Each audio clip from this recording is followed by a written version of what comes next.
lien avec la religion. Puis ça, c'est l'aspect historique qu'on va aborder aujourd'hui avec vous. C'est ça, donc c'est vraiment le lien historique entre les mouvements sociaux et la religion. Ouais. C'est pour ça qu'on vient vous parler. Puis on avait parlé à votre collègue Gerd Reinhorn, qui nous a dit de venir vous contacter parce que vous étiez la personne référence exactement là-dedans. Vous allez le voir, lui? Non, il ne fait pas. Il nous a dit qu'il était parti de la France pour notre court séjour, quand on repart samedi. On a décidé de se rendre sur place justement pour avoir des entrevues directes avec des gens qui auraient des connaissances sur place de notre sujet. Pas exactement sur la vision de l'homosexualité dans la société française, mais vraiment plus large, donc avec les mouvements sociaux en général. Ouais. Et c'est des études de quoi que vous terminez? Nous terminons nos études collégiales, puis dans le fond, comment ça fonctionne. Nous sommes 2 étudiants de 19 ans, puis au Québec, ça s'appelle le cégep. Donc l'équivalent du début du bac, c'est ça qu'on nous a dit là, en début de semaine. Ouais. C'est-à-dire 18-19 ans. C'est-à-dire, oui. Vous êtes sorti du lycée ou vous êtes encore dans... Non, on a terminé le lycée il y a 2 ans. Ouais. Puis ça, c'est au Québec, avant d'aller à l'université, on a le Vous avez un système intermédiaire, ce qu'on avait en France il y a très longtemps et qui s'appelle la propédeutique et qui est très bien. Oui. Qui est un truc de transition entre le... C'est comme 2 ans, fait que c'est vraiment pas long. C'est un truc de transition entre le secondaire et le supérieur. Exactement. Oui, c'est une chose qu'on aimerait remettre en place, que certains aimeraient remettre en place en France et qu'on n'arrive pas à remettre en place. C'est bien. Moi, je trouve que c'est pas mal. Souvent, à l'étranger, les gens ne connaissent pas nécessairement le système. Ils sont comme des cégep. Qu'est-ce que c'est que le cégep? Non, mais je ne savais pas qu'il y avait ce système-là au Québec. Mais je le trouve très bien. Moi, j'ai un peu travaillé avec le ministère. J'ai présidé mon établissement pendant quelques années. Et le ministère a essayé de travailler sur qu'est-ce qu'on fait pendant les 2-3 premières années, les 2-3 dernières années du lycée et les 2-3 premières années du supérieur pour essayer de faire une transition. Et je trouve que c'est bien. Mais ça ne marche pas en France. Ça passe plus. Alors, on ne désespère pas. Bon, mais c'est super. Très bien. Qu'est-ce que je voulais vous dire? Et alors, vous avez une idée des questions que vous voulez poser ou... Oui, c'est vraiment par rapport à votre sujet, parce que vous êtes un historien, justement. Moi, je suis historien, oui. Non, c'est-à-dire, moi, ma question, c'est qu'on se mette d'accord avant. Vous voulez que je vous parle de... Vous allez vouloir que je vous parle plutôt du mouvement social en général, ou du mouvement social catholique, ou du mouvement social en liaison avec les questions de mariage pour tous et d'homosexualité? Non, c'est ça, vraiment pas nécessairement par rapport au mariage pour tous. Si vous en avez des informations, bien sûr, on va être très intéressés, mais c'est vraiment par rapport à votre sujet d'études à vous. Mais mon sujet d'études, c'est tout ça. Donc... C'est ça, on pensait au début aller peut-être plus large, puis parler des différents courants sociaux, puis de revenir dans le fond avec l'histoire, puis après ça, on peut aller plus particulier avec le mariage pour tous à la fin. Comme vous voulez, vraiment. On peut rester sur le reste si vous préférez. On peut commencer directement avec, parlons du catholicisme, puis de votre travail en fait. Oui. De toute manière, vous avez préparé des questions, je vois. Oui, on s'est vraiment intéressés. Bon, alors, allons-y, On a vu que vous aviez écrit beaucoup d'œuvres, puis on voulait tout d'abord commencer. Pouvez-vous nous en parler un peu vite de ces œuvres-là? C'est sur quoi, en général? Ce sur quoi je travaille? Je travaille sur l'histoire contemporaine disons, en priorité du catholicisme. Donc j'ai fait des travaux surtout sur la période postérieure à la Seconde Guerre mondiale. Okay. Et donc en France et en Europe. Et donc j'ai travaillé sur les années 1968, j'ai travaillé sur les mouvements militants catholiques, j'ai travaillé sur l'histoire de la gauche, de ce qu'on appelle en France les cathos de gauche, c'est-à-dire les catholiques de gauche. Voilà, puis en ce moment, je travaille sur la manière dont se recompose l'espace religieux en France. Quand on travaille sur l'histoire religieuse, même du catholicisme, si on veut le faire bien, d'abord il faut quelquefois remonter longtemps en arrière pour comprendre l'actualité. Et puis je pense que, comme au Québec d'ailleurs, on ne comprend plus le catholicisme aujourd'hui si on ne sort pas du catholicisme pour s'intéresser au judaïsme, à l'islam et au mouvement laïque. Voilà. Qu'est-ce qui vous a amené à vous intéresser à ça plus particulièrement? J'ai une amie qui me demandait pourquoi, qui me disait qu'on ne choisissait pas son sujet, mais que c'était le sujet qui vous choisissait. C'était une amie qui était numismate, c'est-à-dire spécialiste de l'histoire de la monnaie. Et son père était banquier. C'est intéressant. Voilà, j'ai fait ça parce que, non, en fait, plus sérieusement, j'ai fait ça parce que je pense que l'appartenance religieuse, c'est un très bon observatoire de l'évolution des sociétés.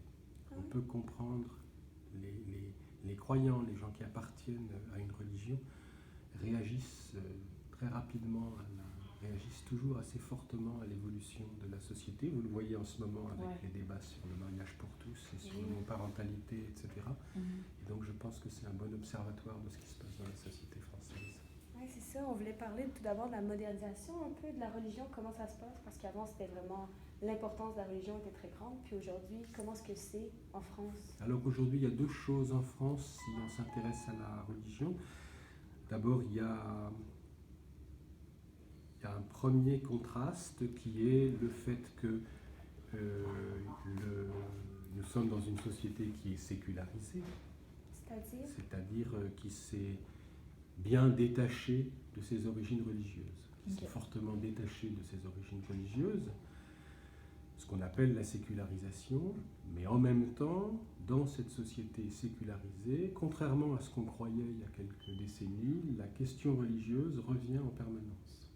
Il y a de moins en moins de gens qui sont pratiquants, mais l'actualité religieuse, et notamment l'actualité politique et religieuse, est de plus en plus forte. Donc ça, c'est un premier problème qui est que vous retrouverez aussi bien en Amérique du Nord que dans toute l'Europe. Comment la question religieuse est revenue dans l'histoire, dans le débat. Alors même qu'on était de moins en moins croyants, et qu'on pensait être de moins en moins croyants. Et puis la deuxième question qui est plus spécifiquement française, mais qu'on peut bien comprendre quand on vient du Québec, c'est que la société française était une société très majoritairement catholique. Et où en fait l'affrontement se faisait entre les catholiques et les laïcs et les non-croyants autour de la République. Aujourd'hui, la société française est toujours majoritairement catholique, mais elle est devenue pluraliste au plan religieux. Il y a quelques millions de musulmans qui n'étaient pas là, dont on ne parlait pas avant les années 1980. Et la minorité juive, comme la minorité protestante, non pas sont plus nombreuses, mais ont pris plus d'importance dans la vie publique. Donc on a une société qui continue d'avoir un grand héritage catholique, mais qui est devenue une société davantage multiconfessionnelle qu'autrefois. Quand vous parlez des cathos de gauche, justement, là, ça c'est plus progressiste. Est-ce que c'est quel genre de personnes? Alors, les cathos de gauche, les catholiques de gauche, c'est une expression qui a été utilisée dans les années 1960 et 1970 pour désigner des catholiques qui s'engageaient à gauche, alors que politiquement, alors que traditionnellement, le catholicisme français est plutôt à droite. Et si vous regardez l'actualité, les catholiques français participent en ce moment très fortement à des manifestations de droite. Qui sont des manifestations contre le mariage pour tous, la manif pour tous, etc. Donc traditionnellement, et puis il y a eu cette petite période, une trentaine d'années, il y a toujours des catholiques à gauche, mais il y a eu cette petite période pendant une trentaine d'années où ils étaient suffisamment nombreux et on avait suffisamment besoin d'eux pour qu'il y ait, pour qu'ils soient vraiment visibles. C'est entre les années 1950 et 1970, c'était après les guerres de décolonisation. Vous savez qu'on a eu de longues guerres de décolonisation en France, un peu au moment des années 68. Et à ce moment-là, vous avez des catholiques engagés à gauche qui ont vraiment pesé dans la vie politique. Qu'est-ce qu'ils ont fait comme changement? Alors, qu'est-ce qu'ils ont fait? Comme la France est une république laïque, en tant que catholique, on a du mal à accéder au pouvoir. Où il faut mettre son catholicisme dans sa poche. Mais ils ont participé au combat, ils ont participé à la réorganisation de la gauche en France. Dans les années 1960-1970, il y a eu une réorganisation de la gauche qui a été, 70 surtout, une réorganisation de la gauche qui a été finalement prise en main par François Mitterrand. Et à ce moment-là, à gauche, il y avait des socialistes, il y avait des communistes, et la troisième force, ça a été ces catholiques de gauche qui ont participé à la réorganisation. Donc ça, c'était le premier axe. Ils ont participé à la recomposition de la gauche, et donc ils ont participé à la victoire de la gauche aux élections présidentielles en 1981. le deuxième endroit où ils ont joué un rôle, c'est dans l'extrême gauche, les gauchistes, ceux qui ont fait mai 68. Il y avait un certain nombre de catholiques qui étaient aussi engagés dans cette extrême gauche.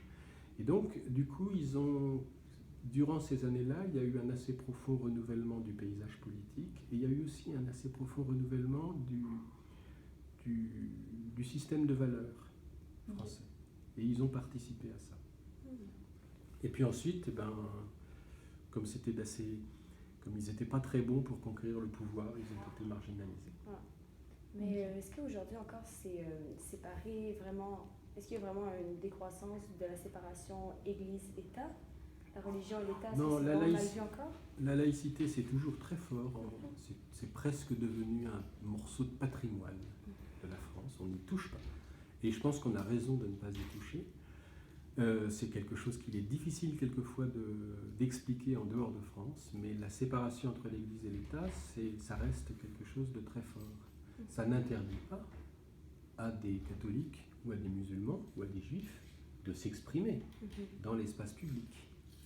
Et ça n'interdit pas non plus, avec certaines règles, ça n'interdit pas aux responsables du gouvernement d'aller discuter avec des responsables religieux. C'est toujours possible. La laïcité à la française, la séparation entre l'Église et l'État, c'est l'idée que le domaine religieux doit être bien séparé du domaine politique. Ça ne veut pas dire qu'un croyant n'a pas le droit de dire « comme catholique, je pense ça, je pense telle chose ». Mais comme catholique, c'est pas comme catholique qu'il est engagé dans la République. Voilà. Je ne sais pas si je suis assez clair. Oui, très clair. Ça va? Puis non, sinon on peut y aller avec l'engagement social, dans le fond. Comment est-ce que ça s'est fait en France? Est-ce qu'il y a eu une montée pour l'obtention, par exemple? Dans je vous écoute. Hein. C'est plus par rapport à nous, notre sujet, nécessairement. Comment est-ce que les gens sont engagés? Alors, ce qui vous intéresse, c'est l'engagement social des chrétiens ou c'est l'engagement social en général? Les deux, en fond. Les deux? Ouais. Et autour des... Oui, allez-y. Alors, oui, mais c'est pour savoir jusqu'où je remonte. C'est une réaction d'historien, vous savez. Alors, on va partir, si vous voulez, des mouvements sociaux récents. Parfait. Puis éventuellement, on pourra remonter, s'il y a besoin, dans le passé. Depuis une trentaine d'années, je pense depuis une trentaine d'années, les questions de genre, les questions d'intimité, les questions sont devenues absolument centrales dans la vie politique, en France comme ailleurs. Autrefois, ce qui était central, c'était des enjeux de mode de vie liés à l'émancipation ouvrière, aux conditions de travail, donc liés, je dirais, à l'espace du travail et à l'espace public. Et là, nous avions des syndicats, la CGT, la CFDT, un certain nombre de syndicats, plutôt en général à gauche, qui s'engageaient dans des combats. Dans les années 70-80, les choses ont commencé à basculer. Il y a toujours des mouvements de travail et des mouvements syndicaux, mais on a vu arriver ces questions de genre. Alors on pourrait donner une chronologie. En France, c'est en 68 que les moyens de contraception deviennent autorisés, 1965, pardon. C'est en 1965 que les moyens de contraception sont autorisés. C'est la même année, pour que vous mesuriez le progrès depuis, c'est la même année qu'une femme mariée a eu le droit d'ouvrir un compte en banque sans l'accord de son mari. Jusqu'en 1965, une femme mariée avait besoin de l'accord de son mari pour ouvrir un compte en banque et pour prendre un métier. Donc vous voyez, là, il y a le début de quelque chose qui commence à changer. En 1974, il y a eu la loi sur l'avortement, la libéralisation de l'avortement, 74-75. Elle est à cheval sur les 2 années. Et puis ensuite, à partir des années 80-90, on a vu arriver tous les débats sur les couples homosexuels, donc ce qu'on a appelé le PACS, le pacte civil de solidarité, donc les couples homosexuels, puis le mariage homosexuel, sur l'homoparentalité, et en même temps, on voyait arriver toute une série de questions qui avaient trait à des problème de procréation médicale assistée, etc. Tout ça est venu. Et là, il y a eu une vraie redéfinition des rôles et des engagements sociaux. Je pense que c'est vraiment quelque chose d'essentiel.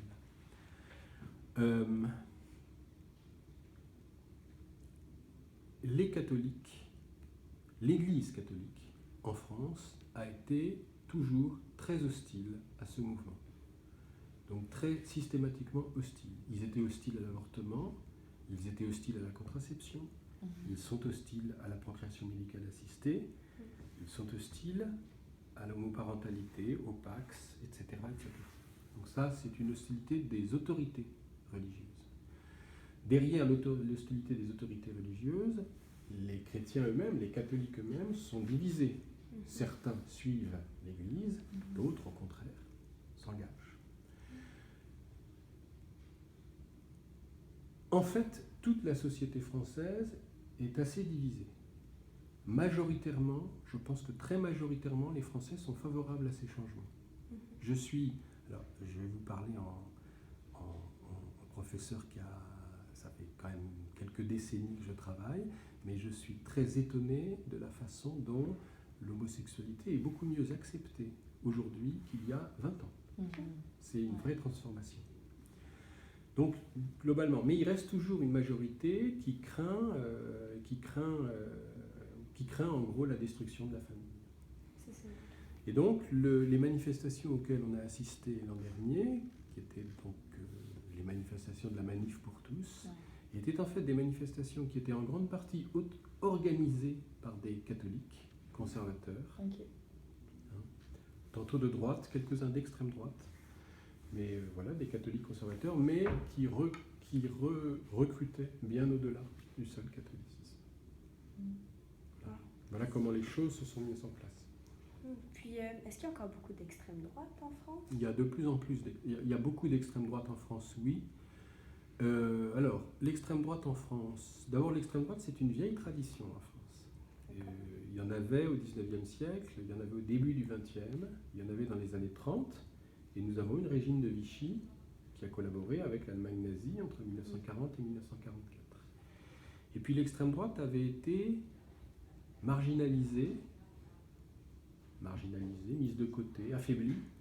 Elle avait été affaiblie par deux choses. Elle avait été affaiblie par Vichy, le fait d'avoir été impliquée dans Vichy, et elle a aussi été affaiblie ensuite par le fait qu'au moment de la guerre d'Algérie, l'extrême droite s'est battue pour l'Algérie française et qu'elle a perdu. Donc l'extrême droite était marginalisée. Elle est revenue dans le jeu politique à travers le Front National à la fin des années 1970, au début des années 80. À ce moment-là, le Front National faisait 4%, 5%, 6% des voix. Aujourd'hui, c'est... Aux dernières élections aux dernières élections régionales, l'extrême droite a fait 30% des voix. En fait, l'extrême droite représente un socle maintenant de 20-25% de l'électorat. Puis pourquoi cette montée, justement? Pourquoi cette montée? C'est difficile de répondre. Enfin, pourquoi cette montée? Encore une fois, l'extrême droite en France, elle est comment dire? Elle est conservatrice. Elle est très conservatrice, elle est même réactionnaire. Elle est très attachée à l'identité nationale. Ils ont peut-être peur que ça... Et donc, il y a 2 ou 3 arguments sur lesquels l'extrême droite s'appuie. Le premier, c'est la construction de l'Europe. La construction de l'Europe a des conséquences en France et on est tous en crise. Donc, c'est facile de dire que c'est la faute de l'Europe. Donc, il y a la construction de l'Europe, il y a l'immigration. L'extrême droite a toujours fait des suffrages du vote en protestant contre une immigration qu'elle jugeait trop forte. Il n'y a pas du tout en France la même... Il y a en France une tradition d'immigration comme au Canada, mais il y a aussi une tradition de lutte contre l'immigration, de crainte. Hein. On a visité la place de la République, là, puis... C'est beau, hein? Ouais. On a vu un peu là, les deux manières de penser, là, plus progressistes, puis plus... pourra parler de ça si vous voulez. Donc il y a l'immigration, la construction de l'Europe, et la troisième chose qui en ce moment, sur lequel en ce moment l'extrême droite fait beaucoup de voix, c'est la peur de la violence au nom de la religion. Oui. Donc c'est le terrorisme. Avec les attentats aussi. Et les attentats. Et donc vous avez là trois choses qui servent beaucoup à l'extrême droite, alors sachant que par ailleurs, si vous êtes en France depuis quelques jours, vous savez que nos paysans sont en grande difficulté, que nous avons plus de 3 millions de chômeurs, etc. Quand on parle de droite aussi, il y a souvent un cliché que les aînés sont plus vers la droite. On pense souvent... qui vont être plus conservateurs, contre le mariage gay, les aînés, les personnes plus vieilles. Ah, les personnes plus âgées, c'est pas tout à fait vrai. Enfin. Est-ce qu'on voit comme un choc générationnel? Est-ce que c'est un... Est-ce que les jeunes sont plus progressistes versus les aînés qui vont être plus conservateurs, ou c'est juste un cliché?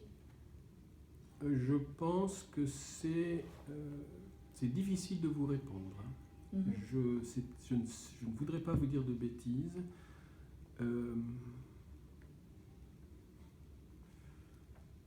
Oui, les aînés sont plus...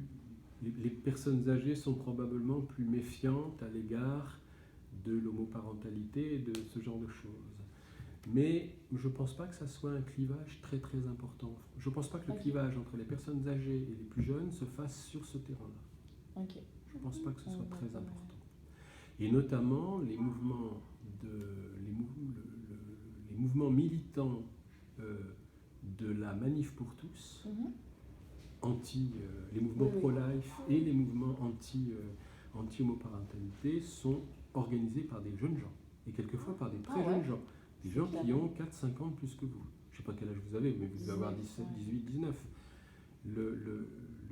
Les gens qui organisent, orchestrent le mouvement sont des gens qui ont entre 25 et 40 ans au maximum. Est-ce que vous savez qu'est-ce qui cause ça, le fait qu'ils soient jeunes? Est-ce que c'est la mentalité? Est-ce que c'est la religion? C'est la religion. C'est une manière d'être dans la religion, et c'est aussi une manière de contester radicalement. Quand moi j'étais jeune, quand on voulait faire de la contestation radicale, on allait à l'extrême gauche. Un certain nombre d'entre eux vont plutôt de ce côté-là. À la droite, une droite très radicale, ou à l'extrême droite. Mais le mouvement, il ne faut pas imaginer que le mouvement de la Manif pour tous soit un mouvement de personnes âgées. C'est un mouvement organisé par des jeunes gens, avec tous les âges, et qui est un mouvement, à mon avis, assez socialement assez bourgeois. Mais le vote pour le Front National, par exemple, est un vote populaire. La position contre le mariage pour tous, la Manif pour tous, c'était des gens plus bourgeois? Pourquoi? Est-ce que vous savez... Probablement parce que c'est des enjeux qui ne mobilisent pas tellement le mouvement ouvrier. C'est des enjeux qui mobilisent. Et puis parce que c'est des enjeux autour de la défense de la famille bourgeoise, autour de la défense de la famille traditionnelle, qui est une famille bourgeoise. Ok, on savait pas ça. C'est une famille bourgeoise au sens... Le modèle traditionnel de la famille, celui qu'on connaît tous, qui est un modèle historique, qui s'est mis en place en fait au XVIIIe et au XIXe siècle. Ah oui? Mais bien sûr, la famille la famille au Moyen-Âge, c'est extrêmement différent. C'est une famille élargie où il y a les ancêtres, où il y a toute la famille, où il y a les enfants où il y a les enfants qui ne sont pas mariés, où il y a les serviteurs, où il y a les domestiques. Enfin, la famille, c'est beaucoup plus large à ce moment-là. Et comme la famille nucléaire. La famille nucléaire est une famille bourgeoise. C'est ça. Le modèle de la famille nucléaire, c'est un modèle qui a été mis en place par la bourgeoisie au XIXe siècle. Les ouvriers au XIXe siècle se marient moins que les bourgeois, parce que d'abord ils n'ont pas l'argent pour se marier. Donc il y a beaucoup plus de sexualité hors mariage, des choses comme ça. De sexualité hors mariage, d'une forme de liberté sexuelle, non pas au nom du fait qu'on est libre, mais simplement parce que personne ne le sait, ça ne se voit pas. Nous, on a rencontré, on parlait avec des gens dans la rue sur cette question-là, puis on a rencontré un couple de personnes âgées. C'était les seuls parmi tous ceux qu'on avait interviewés qui étaient allés manifester justement pour le mariage pour tous. Donc ça nous a vraiment surpris que les gens plus âgés se mobilisent en faveur d'une position progressiste. Il faut que vous sachiez aussi, on pourrait presque renverser les choses. Les personnes âgées aujourd'hui, ce sont des gens qui étaient jeunes dans les années 1960. Et ils sont donc quelquefois plus à gauche que leurs enfants. Ok.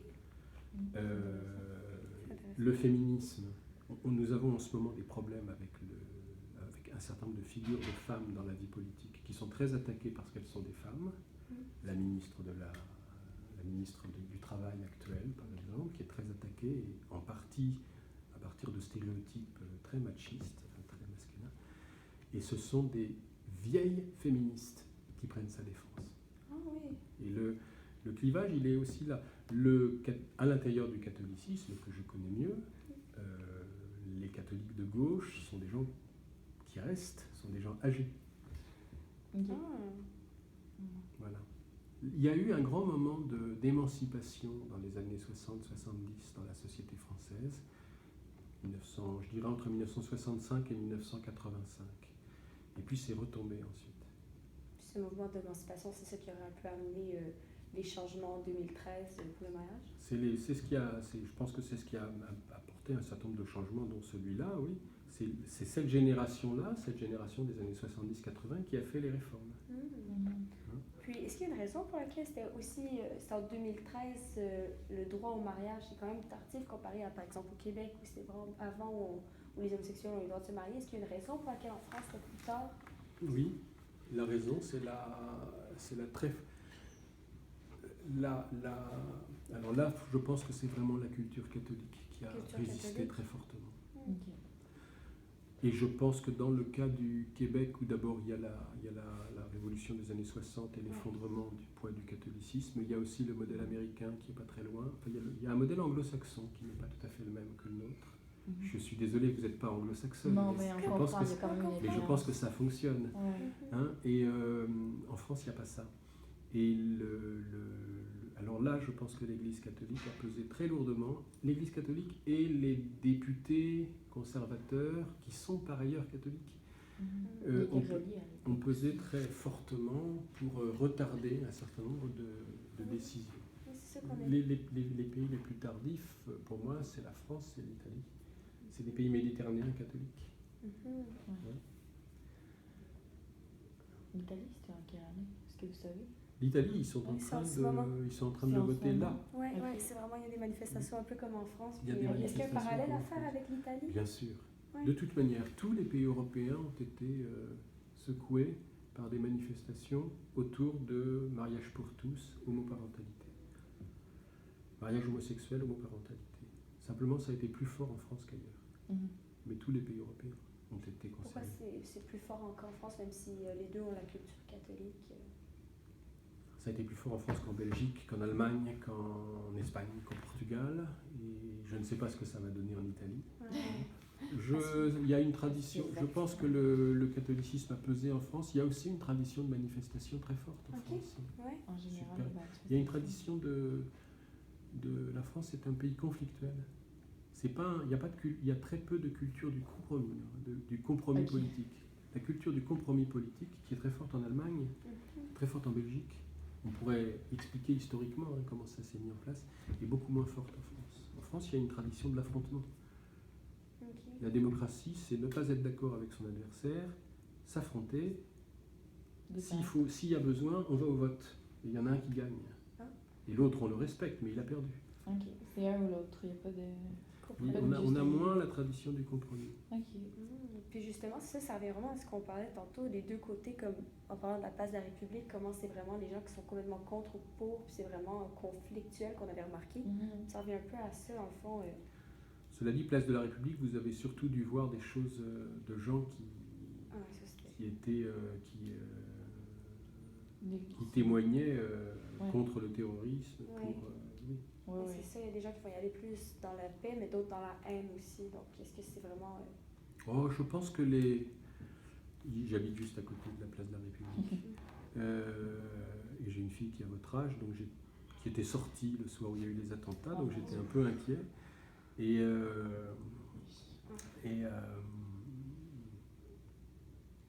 je pense que globalement, les gens qui sont descendus dans la rue ce jour-là n'étaient pas du tout dans la haine de l'islam.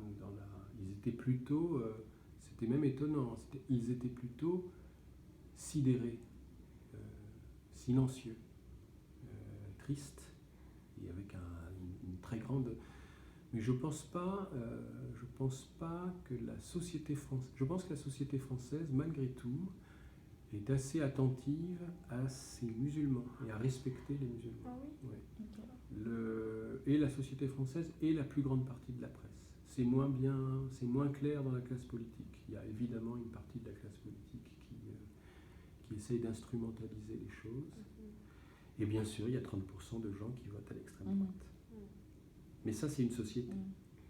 Dans une société, les choses se passent aussi comme ça. Ça nous a beaucoup touché au Québec, les attentats, quand c'est arrivé. Parce qu'il y a plusieurs jeunes qui font des échanges justement avec le HEC est à côté de notre école, puis c'est dans le fond, il y a comme un partenariat avec la France pour faire un échange, fait qu'on a plein d'amis qui ont... étaient en terrasse. Ouais. Ben oui, c'est vraiment les gens de votre âge, ma gamine et ses copains, ils passent leur temps dans ces endroits-là pour aller écouter des concerts et en terrasse dans ce quartier-là de Paris. Donc effectivement, ça... Et on a reçu plein de messages de nos collègues étrangers. Ouais, j'imagine. Mais bon, voilà. Puis pour en venir aussi, on a parlé de pas tant de haine contre les gens, mais par rapport aux homosexuels, il y a beaucoup parfois d'actions qui vont être violentes de haine. Ça revient justement à l'histoire. Qu'est-ce qui amène qu'il y a une haine profonde contre les différences de genre, les minorités sexuelles? Bon. Il y a beaucoup de manières il y a beaucoup de réponses qu'on pourrait vous donner. On pourrait au moins vous en donner deux. La première, c'est... je vais vous en donner deux simples et une troisième un tout petit peu plus compliquée. La première, c'est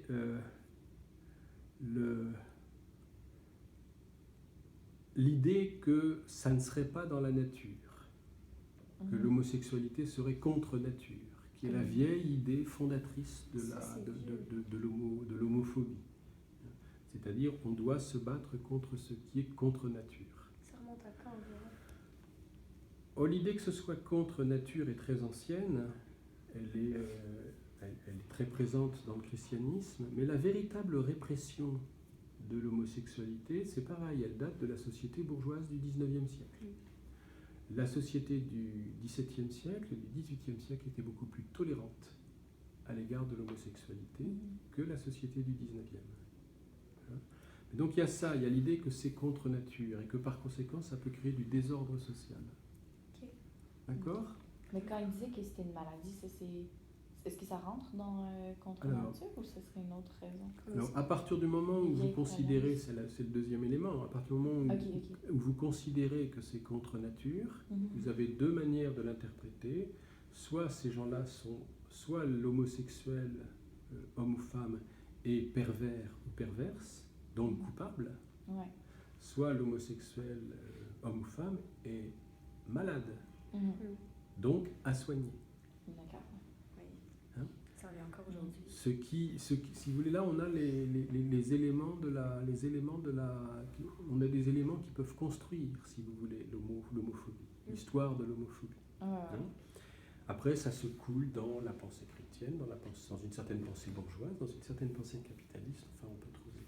Il y a peut-être une troisième raison qui serait une raison que j'ai envie de dire qui ferait appel aux théories de l'inconscient et à des choses comme ça, et qui est non pas la peur de l'altérité, non pas la peur de l'autre, mais la peur du fait que l'autre vous ressemble. C'est-à-dire, vous pouvez je vais vous raconter une histoire, vous en ferez ce que vous voudrez. Un jour, Freud, vous connaissez Freud? Freud raconte ça dans un de ses livres. Il dit: je rentre dans un compartiment et je suis tout d'un coup mal à l'aise parce que j'ai devant moi quelqu'un qui me met mal à l'aise. Et il se passe 5 secondes, et au bout de 5 secondes, je me rends compte que je suis devant un miroir. Et Freud a raconté une histoire comme ça 2 fois. Il l'a raconté une première fois comme ça, et la deuxième fois, il dit: un jour, je rentre quelque part, et j'ai l'impression de voir mon père. Et c'est moi. Et vous voyez, c'est... Alors, après, là-dessus, on peut dire...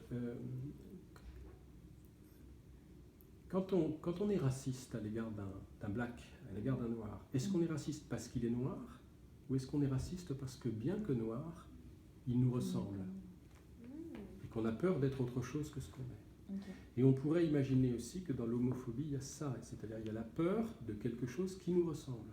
C'est-à-dire chacun sait que dans la manière dont on est formé, il n'y a pas d'hétérosexuel qui n'ait pas une part d'homosexualité et vice-versa.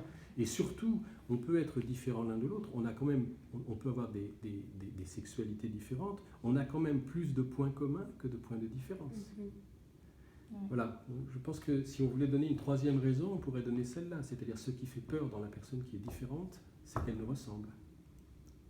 Et que c'est bien embêtant qu'une personne si différente de nous ressemble. Ouais. C'est bien embêtant. Ça. Ouais.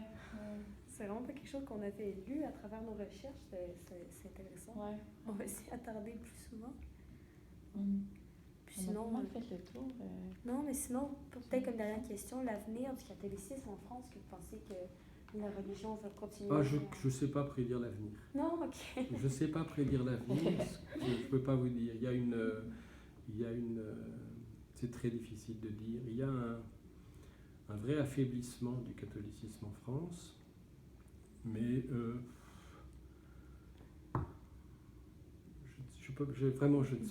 l'avenir, ça, je ne sais pas faire. C'est bon, on s'y attend. Parce que il va se passer cela.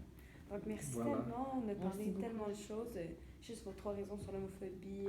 Oui, ça l'aide beaucoup. C'est des choses qu'on ne peut pas trouver dans nos recherches sur Internet. C'est vraiment intéressant. La différence entre le 18e ou le 19e siècle par rapport aux mouvements sociaux, puis aussi comment la religion elle influence pas juste les personnes âgées, comme ce qu'on pensait. Ça peut être vraiment les jeunes aujourd'hui, puis le modèle bourgeois. On a vraiment parlé de beaucoup de choses qui vont être très utiles dans nos recherches. Et tant mieux. Merci beaucoup. Donc, on vous remercie beaucoup. Puis, ah oui, votre secrétaire nous a parlé aussi. Merci. Comment ça s'appelle? Elle nous a dit de demander de faire visiter le Vous voulez visiter le labo? Oui, ben, ce qu'elle nous a dit. Vous allez voir des livres et des la salles. documentation. Si vous voulez, je vous montre. Là. Ok, ben, ça pourrait être Rangez intéressant. vos affaires tranquillement. Ouais. J'ai un quart d'heure.